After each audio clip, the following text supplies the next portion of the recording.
Hi everyone, welcome back to SRS YouTube channel. ಎಲ್ಲರೂ ಹೇಗಿದ್ದೀರಾ? ಎಲ್ಲರೂ ಚೆನ್ನಾಗಿದ್ದೀರಾ ಅಂತ ಭಾವಿಸಿದ್ದೀನಿ. ನಾನು ಕೂಡ ಚೆನ್ನಾಗಿದ್ದೀನಿ. ಇವತ್ತು ನಾನು ಸಿಂಪಲ್ಲಾಗಿ ಮಶ್ರೂಮ್ ಗ್ರೇವಿನ ಹೇಗೆ ಮಾಡೋದು ಅಂತ ಹೇಳ್ಕೊಡ್ತಾ ಇದ್ದೀನಿ. ಅದಕ್ಕೂ ಮೊದಲು ಯಾರು ನನ್ನ ಚಾನಲ್ನ ಸಬ್ಸ್ಕ್ರೈಬ್ ಮಾಡದೆ ವಿಡಿಯೋ ನೋಡ್ತಾ ಇದ್ದರೆ ಪ್ಲೀಸ್ ಸಬ್ಸ್ಕ್ರೈಬ್ ಮಾಡಿ ಸಪೋರ್ಟ್ ಮಾಡಿ.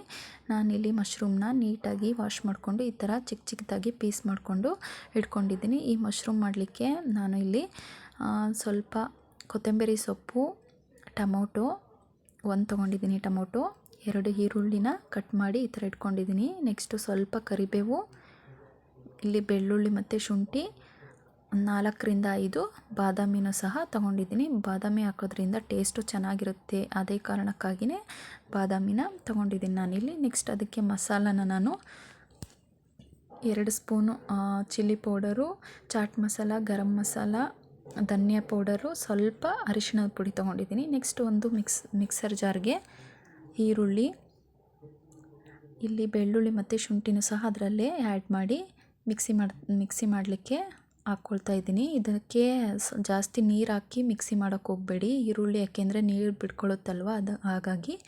ನೆಕ್ಸ್ಟು ನಾನು ಮತ್ತೆ ಇಲ್ಲಿ ಕೊತ್ತಂಬರಿ ಸೊಪ್ಪು ತೊಗೊಂಡಿದ್ದೆ ಅಲ್ವ, ಅದನ್ನು ಸಹ ಬಾದಾಮಿ ಆ್ಯಡ್ ಮಾಡಿ ಪೇಸ್ಟ್ ಥರ ಈ ಥರ ಗ್ರೈಂಡ್ ಮಾಡ್ಕೊತಾ ಇದ್ದೀನಿ. ನೆಕ್ಸ್ಟ್ ಇಲ್ಲಿ ಒಂದು ಪಾತ್ರೆಗೆ ಸ್ವಲ್ಪ ಆಯಿಲ್ ಹಾಕಿ ಮಶ್ರೂಮು ಪೀಸ್ ಮಾಡಿ ಇಟ್ಕೊಂಡಿದ್ದೆ ಅಲ್ವ, ಅದನ್ನು ಬೇಯಿಸ್ಕೊಳ್ತಾ ಇದ್ದೀನಿ. ಈ ಮಶ್ರೂಮು ಜಾಸ್ತಿ ನೀರು ಬಿಡ್ಕೊಳ್ಳುತ್ತೆ.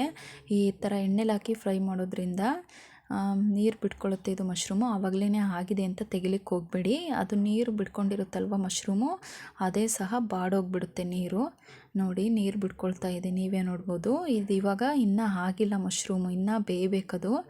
ನೋಡಿ ಎಷ್ಟೊಂದು ನೀರು ಬಿಟ್ಕೊಂಡಿದೆ, ಆ ನೀರೆಲ್ಲ ಅದೇ ಬಾಡಿ ಹೋಗಿಬಿಡುತ್ತೆ. ನೋಡಿ ಇವಾಗ ಆಲ್ಮೋಸ್ಟ್ ಆಗಿದೆ, ಇದು ಮಶ್ರೂಮ್ ಬೆಂದಿದೆ ಚೆನ್ನಾಗಿ. ನೆಕ್ಸ್ಟ್ ಇದನ್ನು ಒಂದು ಪ್ಲೇಟಿಗೆ ಎತ್ತಿ ಈ ಕಡೆ ಇಟ್ಕೊಳ್ತಾ ಇದ್ದೀನಿ.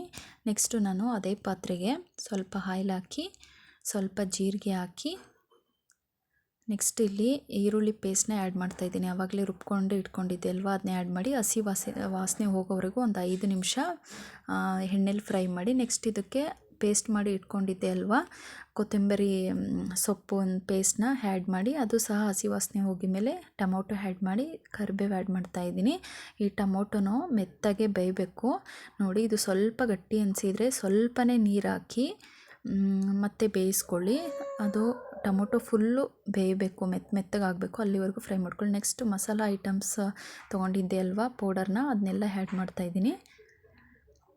ಈ ಮಸಾಲ ಐಟಮ್ಸ್ ಎಲ್ಲ ಹಾಕಿದಾಗ ಸ್ವಲ್ಪ ಗಟ್ಟಿ ಅನಿಸಿದರೆ ಇವಾಗೂ ಸಹ ಸ್ವಲ್ಪನೇ ನೀರು ಆ್ಯಡ್ ಮಾಡ್ಕೋಬೋದು ನೀವು. ಸ್ವಲ್ಪ ನೀರು ಆ್ಯಡ್ ಮಾಡ್ಕೊಂಡಾದಮೇಲೆ ಇದಕ್ಕೆ ಬೇಯಿಸಿಟ್ಕೊಂಡಿದ್ದೆ ಅಲ್ವಾ ಮಶ್ರೂಮ್ನ ಆ್ಯಡ್ ಮಾಡ್ತಾಯಿದ್ದೀನಿ. ಈ ಮಶ್ರೂಮ್ ಆ್ಯಡ್ ಮಾಡಿ ಆ ಮಶ್ರೂಮ್ಗೆ ಅದು ಗ್ರೇವಿ ಎಲ್ಲ ಚೆನ್ನಾಗಿ ಮಶ್ರೂಮ್ಗೆ ಹತ್ಕೋಬೇಕದು. ನೋಡಿ ಈ ಥರ ಚೆನ್ನಾಗಿ ಮಿಕ್ಸ್ ಮಾಡಿ, ಸ್ವಲ್ಪ ನೀರು ಆ್ಯಡ್ ಮಾಡಿ ಗಟ್ಟಿ ಅನಿಸಿದರೆ ಇವಾಗ ಸ್ವಲ್ಪನೇ ನೀರು ಹಾಕಿ, ಜಾಸ್ತಿ ಹಾಕ್ಲಿಕ್ಕೆ ಹೋಗಬೇಡಿ. ನೆಕ್ಸ್ಟ್ ಇದಕ್ಕೆ ಸ್ವಲ್ಪ ಉಪ್ಪು ಹಾಕಿ ಮತ್ತೆ ಇದನ್ನು ಚೆನ್ನಾಗಿ ಮಿಕ್ಸ್ ಮಾಡಿ, ಈ ಥರ ಮಿಕ್ಸ್ ಮಾಡಿ. ಇದು ಗ್ರೇವಿ ಚಪಾತಿ ಜೊತೆಗೂ ಚೆನ್ನಾಗಿರುತ್ತೆ, ಪಲಾವು, ದೋಸೆ ಯಾವುದಕ್ಕಾದ್ರೂ ಇದು ಗ್ರೇವಿ ಚೆನ್ನಾಗಿರುತ್ತೆ. ಬರೀ ಅನ್ನದ ಜೊತೆಗೂ ತಿನ್ನಲಿಕ್ಕೆ ಮಶ್ರೂಮ್ ಗ್ರೇವಿ ಚೆನ್ನಾಗಿರುತ್ತೆ. ನೆಕ್ಸ್ಟು ಲಿಡ್ನ ಕ್ಲೋಸ್ ಮಾಡಿ ಒಂದು 5 ನಿಮಿಷ ಬೇಯಿಸ್ಕೊಂಡು ನೆಕ್ಸ್ಟ್ ಅದನ್ನು ಮತ್ತೆ ಮಿಕ್ಸ್ ಮಾಡಿ. ಹಾಗೆಯೇ ಒಂದು 10 ನಿಮಿಷ ಬೇಯಿಸ್ಲಿಕ್ಕೆ ಹೋಗಬೇಡಿ, ಯಾಕೆಂದರೆ ಅದು ತಳ ಹಿಡಿದ್ಬಿಡುತ್ತೆ. ಒಂದು 5 ನಿಮಿಷ ಬೇಯಿಸ್ಕೊಂಡು ಈ ಥರ ಮಿಕ್ಸ್ ಮಾಡಿ ಚೆನ್ನಾಗಿ, ಅದು ಮಸಾಲೆ ಎಲ್ಲ ಮಶ್ರೂಮ್ಗೆ ಸರಿಯಾಗಿ ಹತ್ಕೋಬೇಕದು. ನೆಕ್ಸ್ಟ್ ಮತ್ತೆ ಲಿಡ್ನ ಕ್ಲೋಸ್ ಮಾಡಿ ಮತ್ತೆ 5 ನಿಮಿಷ ಬೇಯಿಸ್ಕೊಂಡು, ನೋಡಿ ಈ ಥರ ಬೇಯಿಸ್ಕೊಳ್ಳಿ ಮತ್ತೆ 5 ನಿಮಿಷ. ಇದು ಆಲ್ಮೋಸ್ಟ್ ಆಗಿದೆ.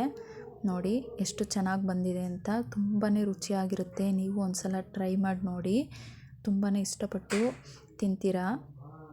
ನೀವು ಟ್ರೈ ಮಾಡಿ ನನಗೆ ಹೇಗಿತ್ತು ಅಂತ ಕಾಮೆಂಟ್ ಮಾಡಿ. Thank you for watching, keep supporting. ಇದೇ ಥರ ಸಪೋರ್ಟ್ ಮಾಡ್ತಾಯಿರಿ.